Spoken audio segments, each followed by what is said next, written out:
Dana tu tak sampai kat saya. Mungkin bukan rezeki saya. Jadi sedih saya nak cerita. Tapi Ini saya... rumah salah seorang pelajar yang belajar kat Sekolah Menengah Taman Pelangi.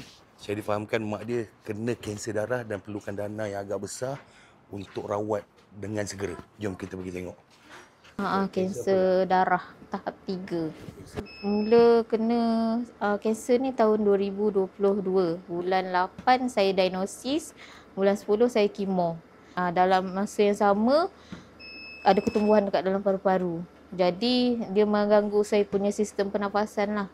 Doktor bagi 2 saranan untuk hentikan sel ni daripada merebak sebab kanser saya aktif.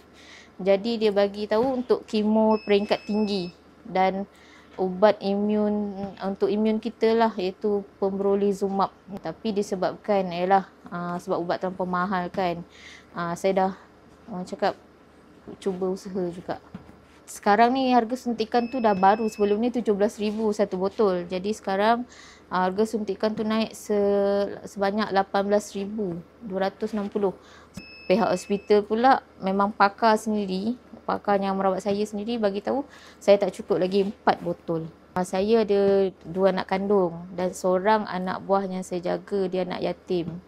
Bapak dia dah tak ada. Saya jagalah. Sebelum ni saya ada buat jugalah kerja buat bukit. Lepas tu saya buat jualan online. Tapi sebabkan faktor kesihatan, saya terpaksa stop. Sebelum hujung tahun ni saya memang memerlukan 1 botol ubat suntikan pembrolizumab, iaitu ubat imun terapi untuk saya, bantu saya. Sebab sekarang ni saya punya kanser dah merebak ke bahagian perut. Jadi apa-apa tugasan yang saya buat untuk jaga anak ke apa ke, dia agak terhad. Jadi saya tak boleh nak terlampau lasak. Memang betul saya dapat bantuan bulanan, tapi itu memang mencukupi untuk saya beli ubat cair darah, ubat susu macam tu. Tapi untuk saya dapatkan ubat besar ni, saya memang mengharapkan bantuan dari luar dan sokongan daripada orang ramai lah. Saya memang ada masuk dalam akhbar metro. Saya masuk surat khabar muka depan. Tapi yang ini untuk NSTP. Dia tak ada guna aircon saya ke apa, tak ada. Dia aircon dia orang sendiri. Tapi macam mana saya nak cakap dana tu tak sampai kat saya. Mungkin bukan rezeki saya. Jadi sedih saya nak cerita.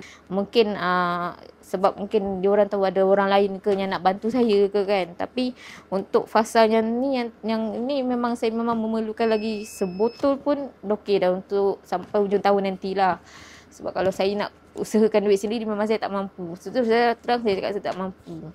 Terima kasih juga kepada abang yang datang bantu saya.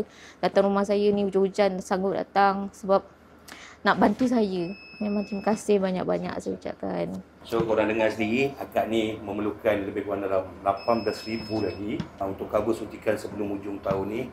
So jadi kepada yang nak membantu, saya letak nombor akaun akak ni sendiri kat bawah ni dengan nombor telefon akak ni sendiri. So jadi kepada siapa yang sudi nak bantu, terus hubungi akak ni dan terus salurkan dekat nombor akaun dia sendiri. Jangan melalui saya, terus direct dengan akak ni.